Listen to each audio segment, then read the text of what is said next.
Estem a Vismont. A Vismont és una entitat de voluntariat que som 7 treballadors i 400 voluntaris. Ja tenim a 700 persones grans que viuen soles a Barcelona. Què fem?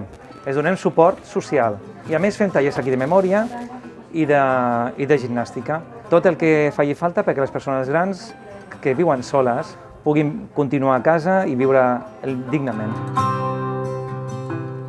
Ja fa molts anys que col·laboro a Vismont i en concret el que faig és coordinar tot un grup d'usuaris de Vismont i dels respectius voluntaris.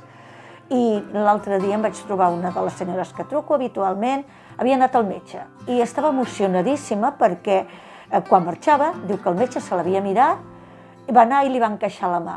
I aquesta senyora em diu, és que fa 9 mesos que no m'ha trucat ningú. I realment vaig pensar que el tema aquest que estem vivint i que la solitud és terrible.